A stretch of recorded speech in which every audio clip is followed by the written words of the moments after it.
All right. So a lot of things this morning have been unexpected already, haven't they? Yep. Well, number one, I am not Adam Lynch. I am not your lead pastor.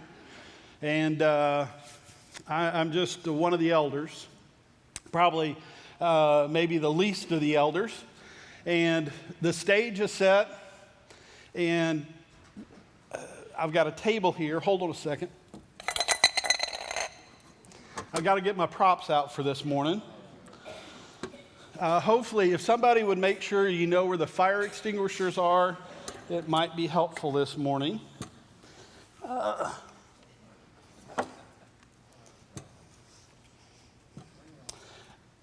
Unexpected things in life. You've probably faced a few. I have.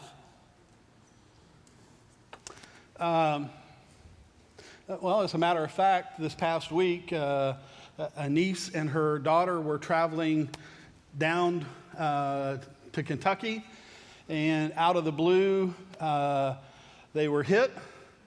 Her car was totaled. They are fine, but that was something unexpected. Me preaching this morning, to me, is unexpected when Adam asked. I wasn't expecting that. For you, you're not expecting me to be up here this morning. Matter of fact, I'll tell you this, I'm really kind of scared this morning because it's been a long time since I've stood up and really preached. So I'm nervous.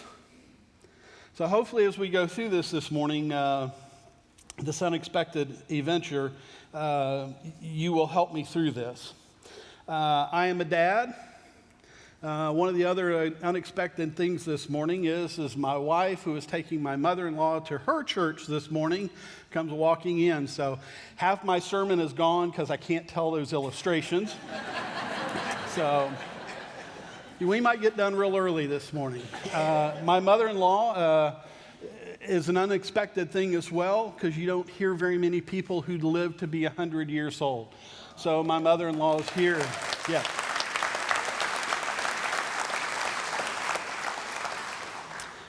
For some of you all,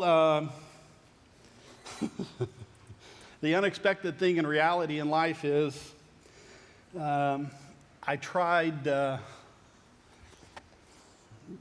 okay. I tried to play softball, still thinking at 58, 59 years old, I still was in shape. And to play, yeah, go ahead and laugh, because that's true. That's absolutely true. The reality is I have understood, yeah, my son is right, my son-in-law is right. I should just hang up the cleats, go to the stands, sit there with Bob or Robert Bishop and heckle the guys that are out there. I mean, that's kind of really where I should be. So that's probably where I'll be next year when we have a softball team. I am impressed with some of the guys that are out there and the way that they play. But the expected of the unexpected is there.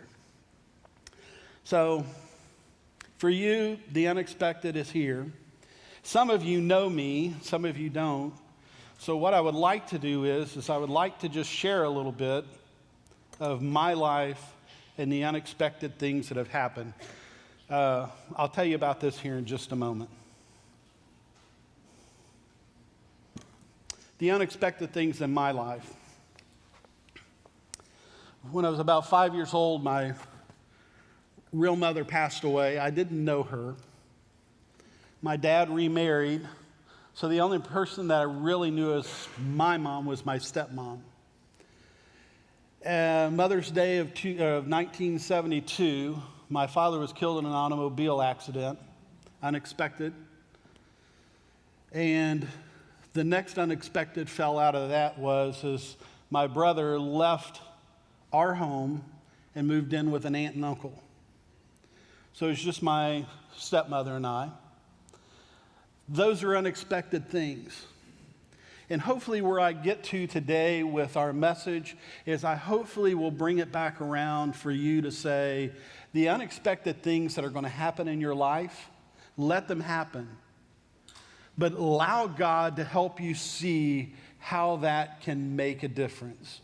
Because of that unexpected thing in my life, we moved to an apartment complex just a block away from the church where I started attending.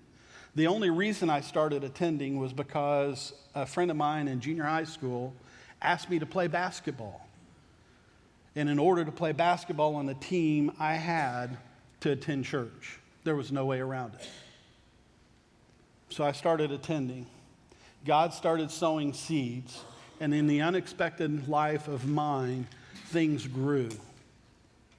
Led me to the point that I went off to Bible college, studied, became a minister, and through the whole progress of all of life, I say the unexpected things in life that happen have led me to this morning with you.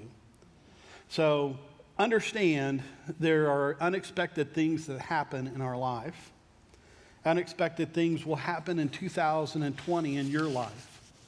And my question is how do we handle those? What do we need to do? And when I was asked to preach this, I don't know why this came to my mind, but in college there was one of the classes I took, I think it was a psychology class, and I believe the book, it was entitled Mind Changers. And in that book, there was something that has always stuck in my mind. And reading that were 3 different ideas or points. The points were melt, mold, and make hard. And our message this morning is just that. Melt, mold, and make hard. Matter of fact, I've brought something up here in front of you, and it reminds me of my time with my stepmom. When I was in elementary school, around Christmas time, I don't know why, but we used to make candles. And she would get the beeswax and stuff, and she would pour it into a pot. And if she would put that onto the fire, the stove, it would warm and it would melt. And when that beeswax would melt, she would pour it into a mold. Just like that. Matter of fact, the molds that we used, and you can see I've done one previously, the molds that we used, or that we had, were little pint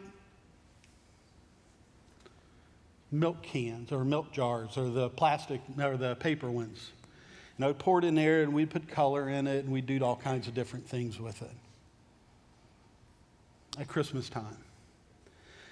And I want you to experience 2020 with a vision just like that. Whatever comes your way, expected or unexpected in your life, I want you to have a vision that you allow God to melt you with whatever you face, that you allow that to mold you to be what He wants you to be, and that He makes you hard, that He solidifies your faith, that He is using you for a purpose in 2020. So you know my outline, you know my points, you know everything that we're talking about this morning. So today, follow along with me as we go through those different points. First of all, melt. There are 2 unexpected stories that we have in the Bible that I think help us understand an unexpected encounter with Jesus. And I think they can be that unexpected encounter to help us understand what happens in our life. Those 2 encounters that you find are one found in John chapter 4. The other is found in Acts chapter 9. They're 2 different people with 2 different scenarios, 2 different things happening in their lives. We're going to kind of look at both of those folks and look at how Jesus melts them, how He molds them, how He makes them hard for us to know that He is melting us, molding us, and making us hard. The first one in John chapter 4 is a woman at the well that He meets there. And I want to give you a little background about the story, okay? She was in a little area, community called Samaria, town itself, or a land itself called Samaria. And in Samaria itself, they were, for lack of a better term, half-breed type people. They were part Jews and part something else. And they were cast out by both. The Jews didn't want to have anything to do with them. Nobody else wanted to have them do anything with them. So this woman, she comes to the well, Jacob's well, and she has an encounter with Jesus there. Now, for Jesus to be at the well, usually wouldn't have happened in most cases.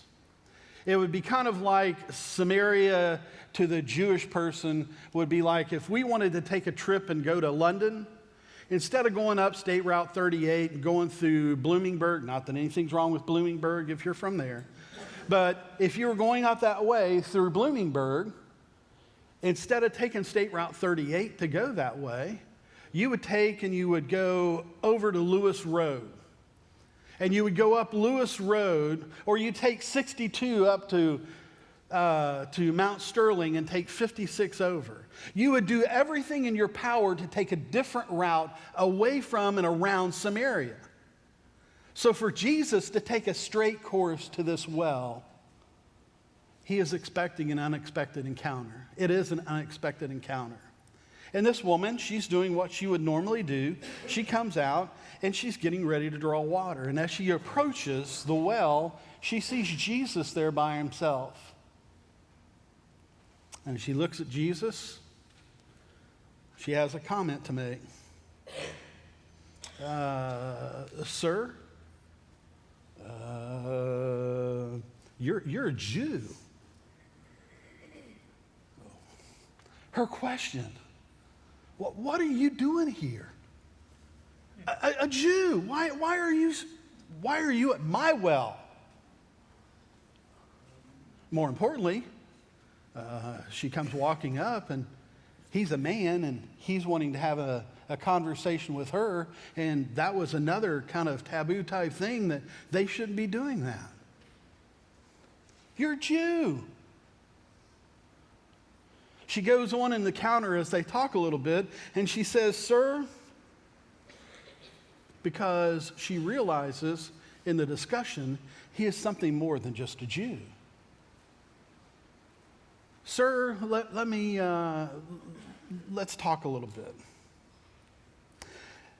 In their discussions, Jesus tells her something about her life. And she's trying to talk about religious things, and she says to Jesus, I can see you're a prophet. And then finally, Jesus says to her, the discussions that we're having, ma'am, I just want to let you know, I know you've been married 5 times. The guy that you're living with is not your husband. Guess what? We need to talk. And her comment back to him at that point is I know that the Messiah is coming. When he comes, he will explain everything to us. Wow. Do you see the progression in this encounter? How Jesus starts to melt her heart? The encounter is like, you're a Jew. I don't want anything to do with you. To the point of saying, well, okay, I'll give you a little respect. To saying, wow, you're a prophet. To the point of even saying, you're the Messiah. Who else can tell me all the things I've done but that? The other encounter Jesus has is in Acts chapter 9. It's a gentleman by the name of Saul. In chapter 7, you go back and you find him at the end of that story after Stephen has preached the sermon that he is standing there holding the coats of those who are stoning Stephen for the message that he proclaimed. He is a zealot. Matter of fact, later on in scriptures, he declares himself a Hebrew of Hebrews, a Jew of Jews. Somewhere in history, it tells us that it was believed that this gentleman, Saul, was going to be the next leader of the Sanhedrin over all the leadership of the Jewish leaders. He was a zealot. He was after the Christians. His heart was so hardened with their message because they were turning people away from the Jewish faith. In chapter 9, though, in the first couple of verses there, it says this. Saul was still breathing out murderous threats against the Lord's disciples. He went to the high priest and asked him for a letter to the synagogues in Damascus. So if I find any of those who belong to the way, the Christians, those following Jesus, whether they be men or women, I don't care what they are, that he might take them as prisoners to Jerusalem. Now, do you understand this guy? Do you understand his religious thoughts against Christians? I mean, Jesus has raised up, he has turned everything over his disciples, and now all of a sudden, he's wanting to take Jesus prisoners, his followers prisoner. And not just in Damascus, he's wanting to take them back to Jerusalem. Do you understand that? That's where this man is, this guy named Saul. A little bit farther on down, as he's walking and going on the road to Damascus, he has an encounter. And in this encounter, he meets Jesus. And in verse 5, it says this, "Who are you, Lord?" "I am Jesus," is the reply, "whom you are persecuting." He had fallen down before the Lord. As he rose up, he opens his eyes to see, and he cannot see. There's like scales on his eyes. He is blinded. He goes on into Damascus as he is given the information to do. As he's there, he is told somebody will come to him. Ananias comes to him,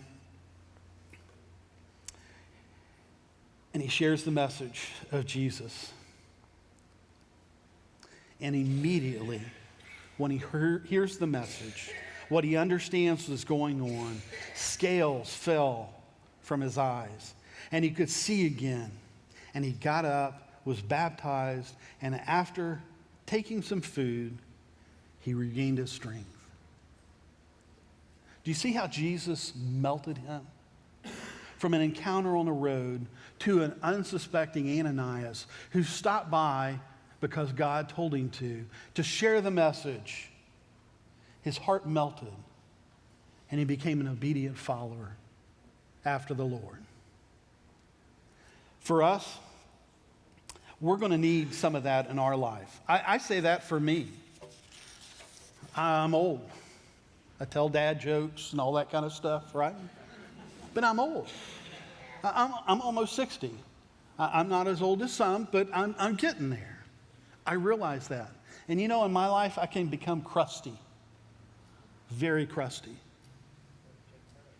Meaning, I don't like change. I like things the way they are. But this morning, and thanks to the praise team and to Nick and Adam, things have been changed up a little bit. Communion wasn't where we normally have communion, is it? Usually we have at least a few songs before we have that or after the message, but I wanted something different.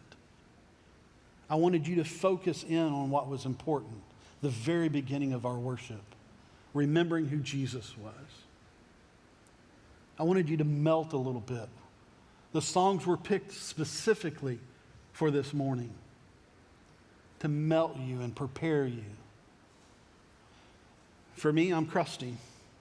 I know the stories, I've heard the stories, but maybe I need something more. I invite you and challenge you in the first 21 days of 2020, spend each day reading, eat one chapter a day in the book of John. Find out who Jesus is again. Know who he is. I'm going to tell you, he'll start melting you. He'll start taking that crust off. He will help you.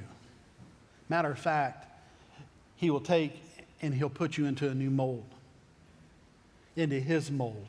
And that's the second thing. At this encounter with Jesus, usually means people, when you encounter Jesus, you start dropping whatever they have in their lives, and their lives take a different direction. You realize that? Well, when you go through this story here, let's go to the Samaritan woman. There she is with Jesus at the well. Why did she go there? Well, she went there to draw water. She's sitting there in a conversation, and it tells us there in verse 27 of chapter 4, the disciples were surprised when they came back because Jesus was teaching her at the well. He was molding her. He was sharing the message with her. He had already melted her heart, and now he was pushing into her what he wanted her to be. You see that? I think that's neat.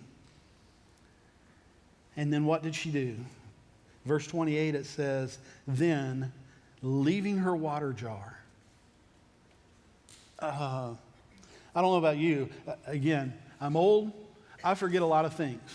Matter of fact, if I don't put stuff in the same place, I usually forget where I put them all together. In our vanity area, where my wife has all her makeup and stuff, on the wall there, I've got 5 different little hooks. I've got a hook for my company keys. I've got a hook for the car keys. I've got a hook for the house key. I've got a hook for all the different, because if I don't put them on that hook, you know where I was this morning? I couldn't find one of my keys to the car. It wasn't on the hook. Well, guess what I found out? It was on the hook. I put it on the wrong hook. Right? But understand, when you come to Jesus and he melts your heart, you forget what you're doing. You throw it aside and you go in a different direction. What was once important becomes, once you meet Jesus, is no longer important. Look at Saul. I'm going to turn over there and read for you in Acts chapter 9, starting with verse 22. Hopefully.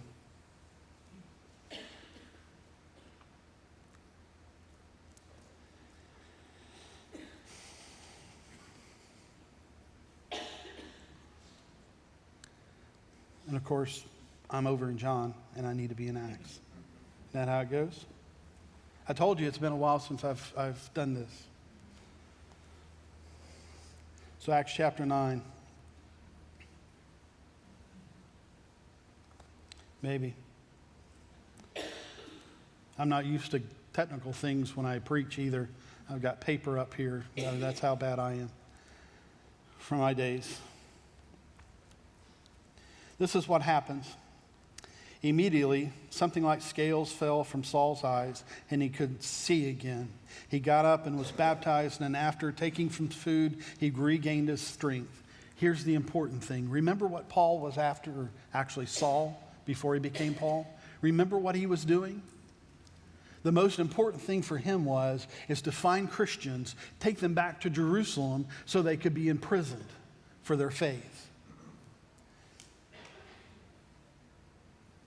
Saul spent several days with the disciples in Damascus. At once, he began to preach in the synagogues that Jesus is the Son of God. 180.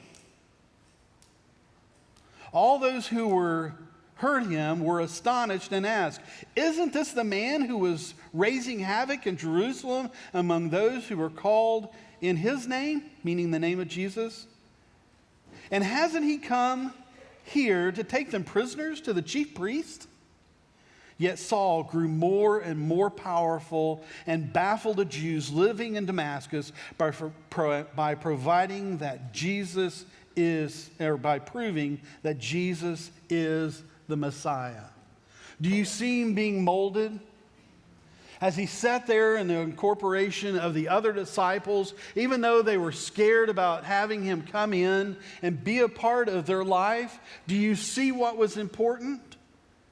It was no longer about persecuting them, but it was about proving to them who Jesus Christ was. What once was important in his life had now taken a 180, and when it was no longer important, because the most important thing now that he had been molded to be more like Jesus was to share the message of Jesus Christ.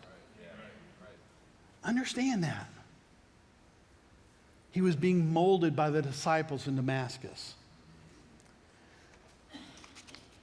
The final thing, well, let me share one other thought with you on this passage. Charles Stanley spoke about this passage, and he said that not only was he being renewed in life, in faith, but also renewed in life to be the image of Jesus. If his time with the disciples, he was being molded to be like Jesus. Just like the mold right there. If I'd taken a wick and put in there, we would have a candle. Just like the smaller candle up on top or the larger one down on the floor, those have been molded with a wax poured in to be used. And that's exactly what happens here. What happens here is they are now to be made hard, solidified in their faith. As you encounter Jesus,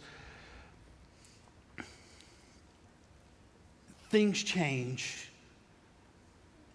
You now take on a message.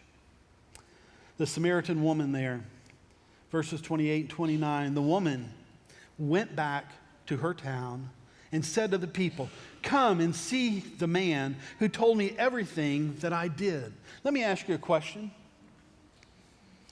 If you were a sinner, and you are, and I am a sinner, would you, with all the things that you've done wrong in your life and the sin that you've committed, if you came encounter with Jesus, your most important thing that you were doing was changed, would you go back into the town that you just came out of and tell them everything that you've done that this guy told you? Understand this lady, this Samaritan woman. She goes back and says, "Hey, guess what? He told me I've been married 5 times. Would you do that? Hey, he told me the guy I'm living with's not my husband."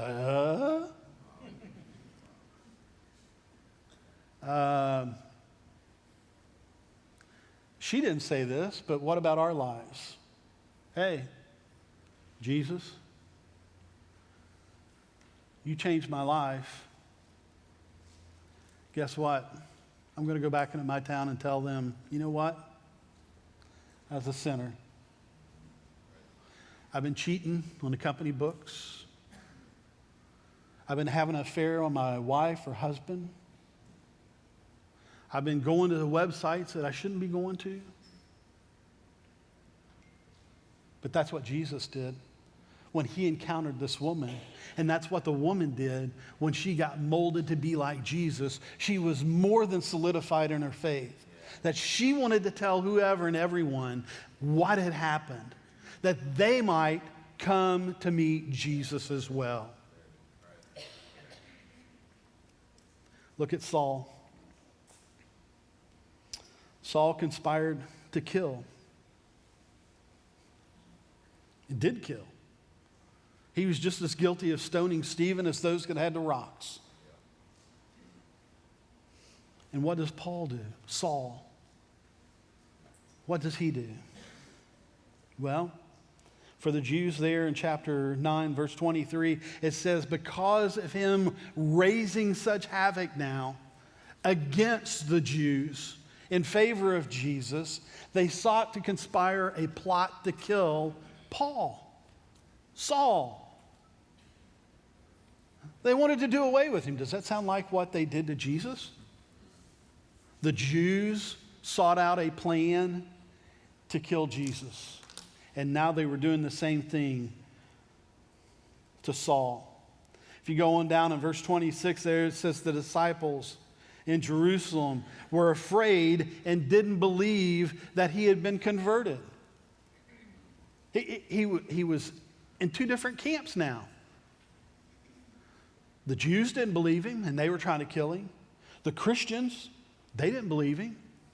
This is a dad joke, okay? So I'll do that. Dad joke. Try to break it here a little bit. Did you hear about the guy in the Civil War? He wanted to remain neutral, right? So he put on a blue coat and gray pants. He tried to remain neutral. For the rebels, they shot him in the chest in the blue coat. For the northerners, they shot him in the leg in the gray pants. He had no way of winning. It's supposed to be a joke, so laugh. Thank you. Thank you. I understand. But that's where Paul was. He was in the middle ground. The Christians didn't believe him. The Jews were out to get him. And yet, what do we find? In verse 28 it says, he was speaking boldly in the name of the Lord. Because God had melted his heart. He had molded him to be like him. And now he set him out on a faith path to make him hard and strengthen him. Regardless of what came his way, he was ready. 2020. Again, as I mentioned in the very beginning for you, I don't know. I truly don't know what you'll face. I don't know the challenges in 2020 if you'll find yourself in an accident of some kind. I hope not. In 2020, I don't know if you'll go to the doctor and you get unexpected news. You may go to the doctor and you may get some expected news. I don't know. 2020 is in the future. All I want you to do is, in the coming year, is for you to follow God's plan. I'm going to have the praise team come up here and get ready as we get ready to sing our final song here. I want God to melt you in 2020.